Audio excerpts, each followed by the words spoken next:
Su verdadero nombre era Herman W. Mudgett, y sus crímenes fueron cometidos mayoritariamente en Chicago. Se le adjudicaron 200 asesinatos, aunque él solo reconoció haber matado a 27 personas.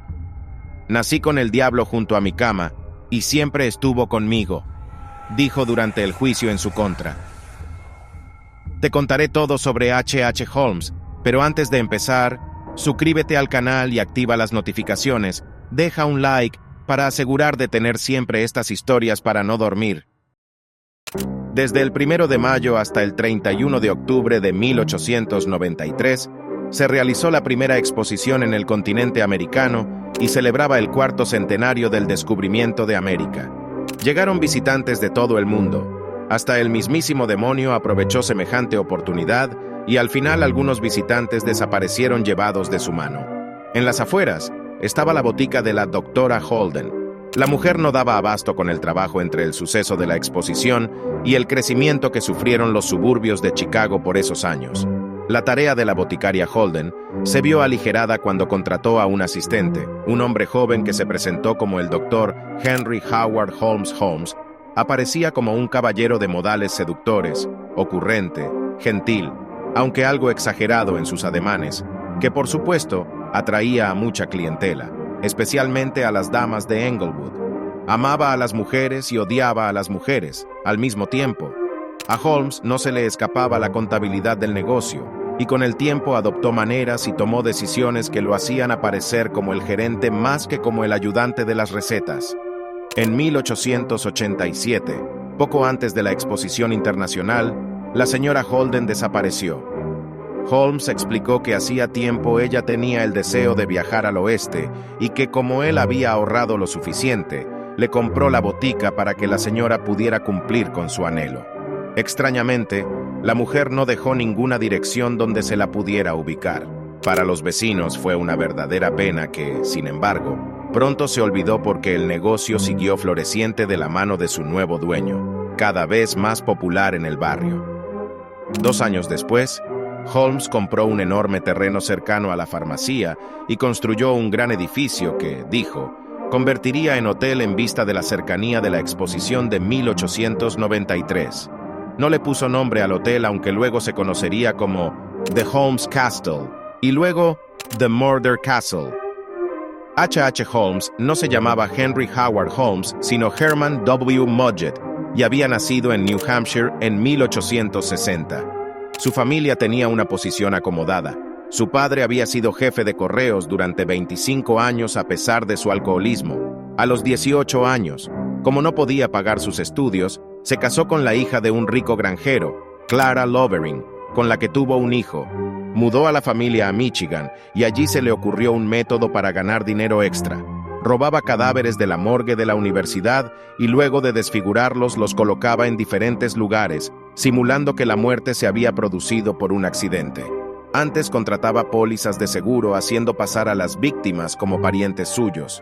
Su mayor éxito con esta maniobra la obtuvo cuando cobró $12,500 por un cadáver asegurado. Entonces abandonó a Clara y a su primogénito y se fue a vivir con una viuda que tenía mucha plata.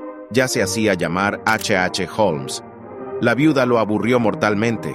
La abandonó. Antes de emplearse como un simple ayudante en la farmacia de la señora Holden, se casó con Myrtle Seth Belknap, cuyo padre, John Belknap, era un adinerado hombre de negocios en la localidad de Wilmette.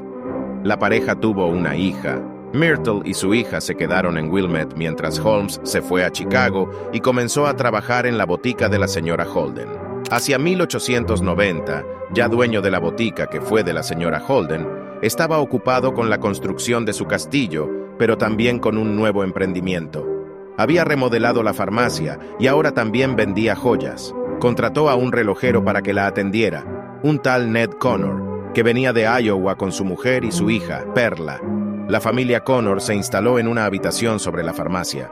Pronto Holmes mostró interés por Julia y ella por él. Ned Connor abandonó a su familia y se fue. Libres, Holmes y Julia compartieron casa y delito, pues ella se convirtió en cómplice de Holmes en las estafas con los cadáveres. Si ya estás sorprendiéndote con tanto horror, suscríbete al canal y activa las notificaciones. Deja un me gusta, porque te contaré lo que hacía Holmes en su castillo. Julia y su hija Perla desaparecieron en la víspera de Navidad de 1891. Pocos preguntaban, pero era fácil decir que se la había llevado su padre. Después de todo, la nena no se había aficionado a Holmes ni él a ella. La niña había sido envenenada y su esqueleto incompleto estaba en el sótano del castillo de Holmes, ya casi terminado. Emmeline Cigrande comenzó a trabajar en el edificio en mayo de 1892 y desapareció ese diciembre, embarazada.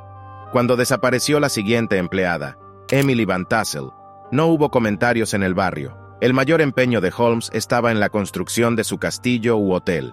Tenía más de 100 habitaciones, túneles secretos, escaleras que conectaban unos cuartos con otros y una habitación casi hermética, el calabozo, de la que era imposible salir y en la que recluyó a varias de sus víctimas hasta provocarles la muerte por inanición.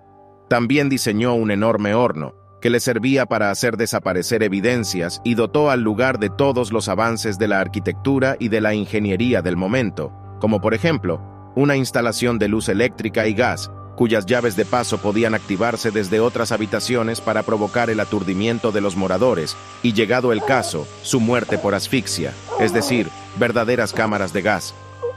El castillo estaba pensado para matar el mayor número de personas por día, optimizar todo el proceso para evitar pasos innecesarios y establecer un sistema para eliminar los residuos. De esta manera, Holmes recluía a sus víctimas elegidas, las dejaba indefensas, las asesinaba y eliminaba olores para no alertar a la policía. Por si esto no fuera suficiente, también sacaba un rédito económico del muerto con la venta del cadáver a universidades o médicos poco escrupulosos. Para ello, contaba con la ayuda de matarifes que desmembraban y descarnaban los cuerpos, que contrataba por medio de anuncios publicados en los periódicos. A Holmes le gustaba, además, torturar a sus víctimas antes de asesinarlas. A veces las colgaba de los brazos y las bajaba lentamente hasta un pozo lleno de ácido, o las encadenaba a una prensa rotatoria que poco a poco trituraba sus huesos. Incluso practicaba autopsias sobre personas con vida. El segundo piso del Castillo de la Muerte contenía el departamento privado de Holmes, que constaba de un dormitorio, un baño y 2 pequeñas cámaras que se usaban como oficinas. Estaba situado en la parte delantera del edificio, con vista a la calle 63. En el piso del baño, oculto bajo una gruesa alfombra, había una trampa y una escalera que descendía a un pequeño cuarto que tenía 2 puertas, una a la calle y la otra al sótano. Al finalizar la exposición universal, los ingresos de Holmes disminuyeron y se le ocurrió la idea de incendiar el piso superior de su castillo para cobrar el seguro, que era de $60,000. Sin embargo, los bomberos descubrieron que el incendio fue intencional, y Holmes escapó a Texas. Empleó como ayudante a un hombre llamado Benjamin Pitesel. Más tarde, Holmes hizo creer a la aseguradora que Pitesel había muerto, y para ello mostró un cadáver anónimo desfigurado por un accidente. Una vez realizado el engaño, la mujer de Pitesel cobraría la prima de $10,000 y la repartiría con Holmes. Pero Holmes lo quería todo para él, así que mató a Pitesel, a la esposa y a 3 de los 5 pequeños hijos de la pareja, con gas. A 2 de ellos, 2 jovencitas, las llevó a Canadá. Las encerró en un baúl y por una pequeña abertura colocó una manguera y les suministró gas. A Holmes lo buscaban las policías de Chicago, de Texas y de Filadelfia, aunque quien unificó la búsqueda fue la Agencia Nacional de Detectives privada Pinkerton. Lo arrestaron el 17 de noviembre de 1894. Al cruzar información con las policías de Chicago y Filadelfia, se dieron cuenta que lo del robo de caballos era lo de menos. Conocieron los asesinatos cometidos en su castillo de Chicago. Estos empezaron a salir a la luz cuando se descubrió el gran número de desaparecidos que hubo en Chicago mientras el castillo de Holmes estuvo activo. Los investigadores lo allanaron y descubrieron la insana edificación y cientos de restos humanos en su interior. La policía contó un total de 200 muertos. El juicio contra H.H. Holmes comenzó en octubre de 1895 en Filadelfia. El 7 de mayo de 1896 lo condenaron a morir en la horca. Cuando lo condujeron al cadalso exclamó: «Sobre todo no me falle», dirigiéndose al verdugo. Pareció una frase premonitoria, porque el mecanismo del cadalso falló, es decir, la trampilla no se abrió debajo de sus pies. Revisaron el artilugio, un poco de aceite un ajuste en las trabas correspondientes y ya estaban preparados para el gran momento. El alguacil le preguntó con voz firme: ¿Estás listo? Y Holmes respondió: Sí. Adiós. La trampa se abrió y H.H. Holmes estuvo 15 minutos colgado agonizando. La caída no fue apropiada, pues el cuello no se quebró del todo. Pero era tal la morbosa curiosidad por Holmes que eran muchos los que querían tener un pedazo de su ropa, sus cabellos, partes de su cuerpo, y hasta hubo ofertas para adquirir la soga con la cual fue colgado. Todas estas solicitudes fueron realizadas oficialmente a las autoridades judiciales, que cortésmente las rechazaron. Dispusieron que los objetos pertenecientes al primer asesino serial estadounidense se conservasen en la prisión de Moyamensing, Filadelfia. Y este es el final, apropiado, ya que tardó en morir, como él hacía con sus víctimas. Si esta historia te ha gustado, te recomiendo que revises mi canal, donde tengo historias igual de espeluznantes e inquietantes que esta. Recuerda suscribirte y dale a like. Nos vemos en el siguiente vídeo.